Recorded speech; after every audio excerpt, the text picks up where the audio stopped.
The village of Porto Ercole lies on the south coast of Monte Argentario in Italy. It's a tourist resort today, and tomorrow it will be another little Miami on the Mediterranean. But for most of its history, Porto Ercole was simply one of 100 other poor, unremarked villages on the Tuscan coast. Its products were sardines, olives, rough wine, and malaria. And unlike most other towns in Tuscany, nothing happened in it for centuries. In fact, Porto Ercole only ever entered once, and very briefly, into what we are pleased to call the history of culture. Because it was here, upon July 18th, 1610, that one of the greatest of all Italian painters, Michelangelo Merisi da Caravaggio, died. People had in fact been trying to kill him for several months, but he died of mistaken identity. He was trying to sneak back into Rome, from which he had been banished by papal edict 3 years earlier, and a passing boat dropped him off on this beach at the Fenilia, 100 miles north of Rome. And at this point, the Spanish garrison officers who controlled the area, who were every bit as officious and inquisitive in the 17th century as they are today, assumed that he was a spy or an escaped convict, and they clapped him in jail. It took them all of 2 days to work out that the stinking, blaspheming gamecock that they had behind bars was not the man they wanted, and not, in fact, their legal concern. But by that time, Caravaggio had caught malaria because, up to as late as 1945, this whole coast was infested with mosquitoes. And so, when they let him out, he discovered that the felucca that he had come in had left. It was hull down, out there, on the horizon, with everything that he owned in it. His books, his clothes, his pictures, and his well-used sword. And so down this beach he ran, according to local legend, frantic, and here on the Fenilia, he died of rage and of fever. He had no goods, no friends, and he was not quite 39 years of age.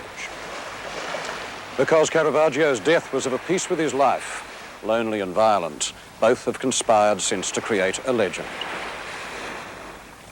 Caravaggio was the first incarnation of one of the favourite myths of modern art, the violent outsider who bursts the conventions and suddenly changes the language. We're at the end of this legend of the avant-garde, but Caravaggio and his critics helped to start it.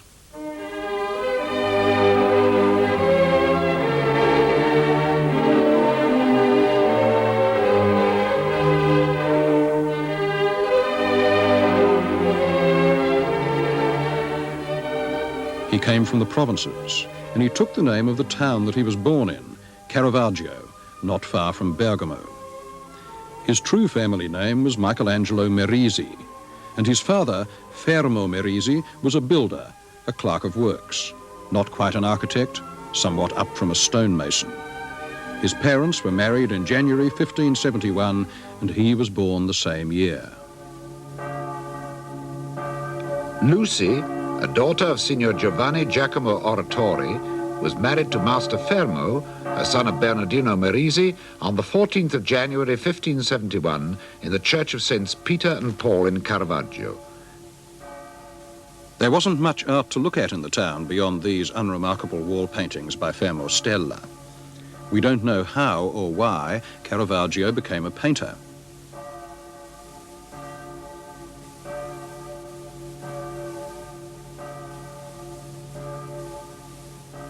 His father died in 1584 when he was 13, and his family apprenticed him to an artist called Simone Peterzano, who claimed to have studied under Titian.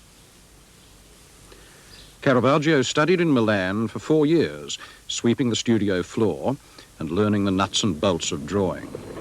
Peterzano's speciality was doing frigid and cluttered pastiches of Michelangelo, like this altarpiece.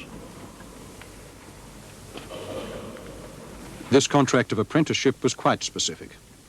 Anno Domini 1584, on the 6th day of April, this covenant was solemnly stipulated between Michelangelo Merisi, son of Mastro Fermo of the parish of San Giorgio in Pozzo Bianco, and the noble Mastro Simone Petrazzano, son of Mastro Francesco of the same parish, whereby the contractual parties undertake to scrupulously adhere to the following rules and conditions.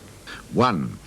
That the said Michelangelo will lodge with Mastro Simone in order to learn the art of painting, and will live there for 4 years. 2, that this will commence as from today, and Michelangelo will practice this art day and night faithfully and as well as the art requires. 3, that he will carefully avoid to damage or soil any part of the property of Mastro Simone, while Mastro Simone will keep Michelangelo in his house and his studio and will train him in the art of painting to the best of his ability, so that at the end of the 4th year his pupil should be able to work of that art and on his own account.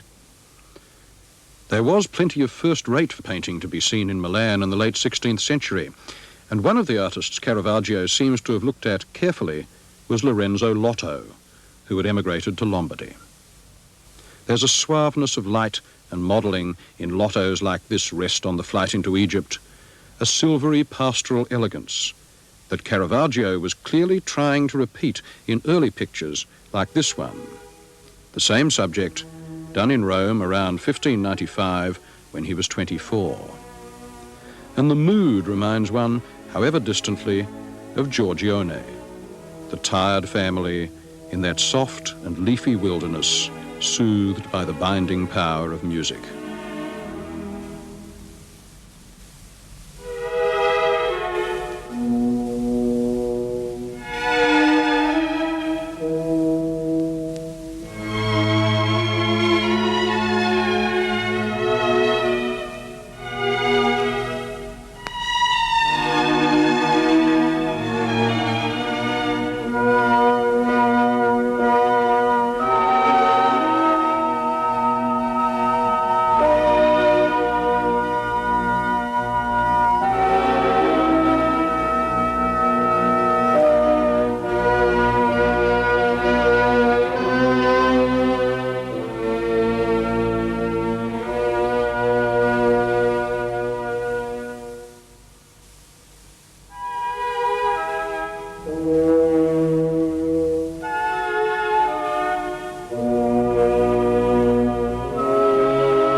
In 1588, the apprenticeship ran out.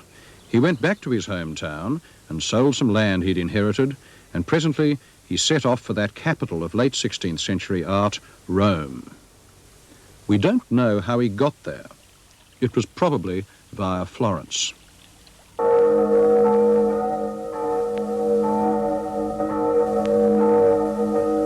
And if he did stop in Florence, he would certainly have seen the fresco cycle, which had served artists as a lexicon of gesture and a criterion of realism for 150 years. The paintings by Masaccio in the Brancacci Chapel of Santa Maria del Carmine.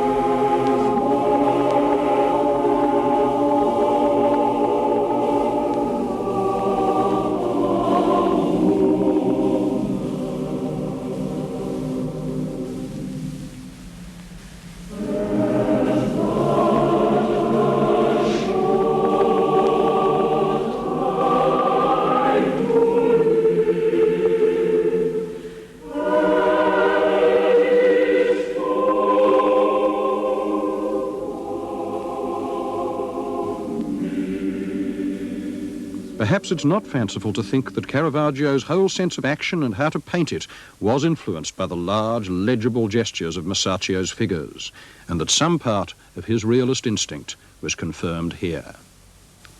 Anyway, he got to Rome around 1592, an ambitious 21-year-old, scrabbling for a living in a city full of unemployed and some unemployable artists, Italians, Germans, Dutch, Spanish, French. He churned out heads, 3 a day, for a Sicilian dauber named Lorenzo. Then he was taken under the wing of a minor papal diplomat called Pandolfo Pucci, who earned the nickname of Monsignor Insalata by feeding him on salad 3 meals a day. Better than starving, but not much. Finally, he got something resembling a professional start with an artist 5 years older than he was, Giuseppe Cesari, who called himself the Cavaliere d'Arpino.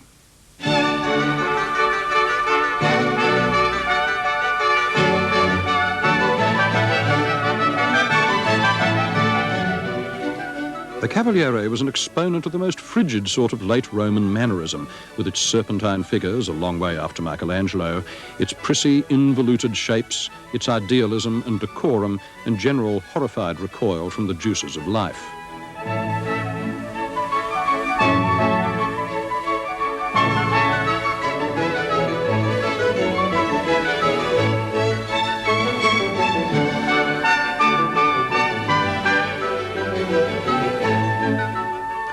It's hard to